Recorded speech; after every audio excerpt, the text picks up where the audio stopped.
20 seconds.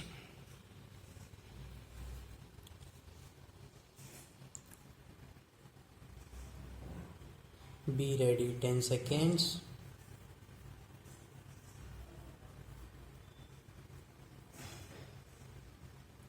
Start. I have no intention of giving a certificate about which my honorable friend Dr. Krishnaswamy was talking some time ago, since anything like a certificate being given by any member of the business community is likely to be misunderstood. But the fact remains that impartial observers, both here and abroad, have testified to the soundness and stability of our finances, which have successfully withstood severe stresses and strains of the changing economic factors, both national and international, and for this the fullest possible credit is due to the wise handling of the situation by our present finance minister. There have been criticisms on both sides. Some have described the budget as pro-big business, as something which has brought about a boom in the stock exchange, and as something which has brought about satisfaction in the business circles. The fact is that if there has been any satisfaction, it has been due purely to negative features of the budget and not because any positive relief in any direction has been given to business or industry. It is true that there were certain fears in the minds of the business community that, in view of the expanding and growing needs of the center, the finance minister might resort to certain further additional taxation, and since those fears were not realized, there has been some slight recovery in certain stock exchanges, but that does not in the least mean that whatever relief and legitimate relief was due to the business and industrial community has received any adequate response from the finance minister. We have got to face the fact that we are at present engaged in the process of development.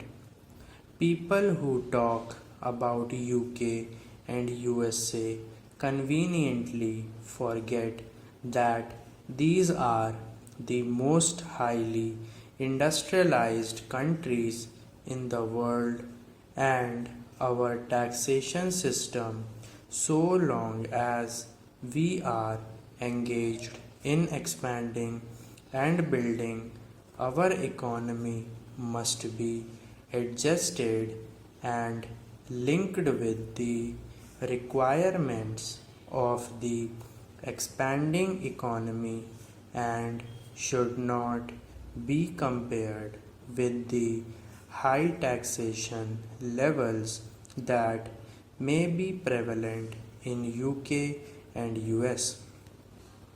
Friends have talked about unemployment, but whether the raising of the direct taxation levels will in any way mitigate unemployment is a question that should be considered. If the finance minister gives substantial relief in direct taxation, I think that might lead to an acceleration in the pace of development.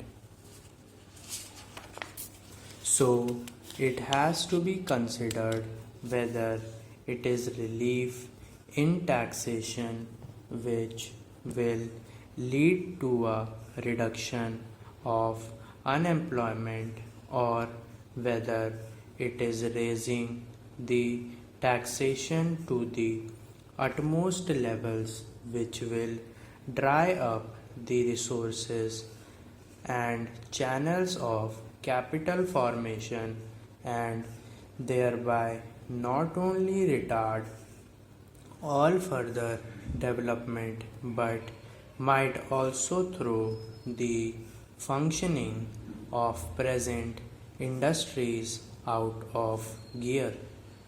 So, my submission is that when the Taxation Inquiry Committee has been appointed, it is only logical to expect that no substantial changes in the taxation structure will be made until the findings of that expert committee are known, until we know the incidence of taxation in the various sectors of our economy. Now, coming to the question of deficit financing, I am afraid that my esteemed friend's attitude was somewhat different from the line of opinion in the business and industrial community. Not that we advocate deficit financing for bringing any artificial rise in prices, but the fact is that those who have criticized deficit financing have not suggested any other alternative or made any other constructive suggestion which will bring about necessary development plans. After all, the fact has got to be faced that whatever program we have set out in the national plan should go on unimpeded by any financial considerations. An assurance has been given by the finance minister that so far as financial resources are concerned, he will ensure that the 5-year plan will not in any way be retarded. In this connection, I can only say that deficit financing is one thing so far as the revenue budget is concerned. So far as normal expenses and expenditure are concerned, certainly nothing would advocate deficit financing, which might be very undesirable. But when it is a question of doing something abnormal, of investing something in productive channels, then certainly some risk has got to be taken, and I think the finance minister has been fully cautious in taking whatever measures he has so far.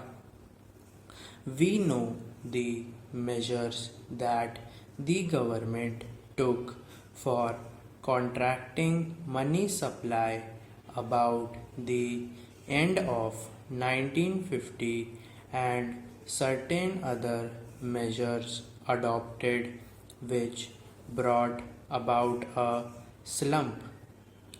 Also, from time to time, the finance minister did not hesitate to mop up the surplus, which, as the records would show, has been about rupees 300 crores during the past 4 or 5 years.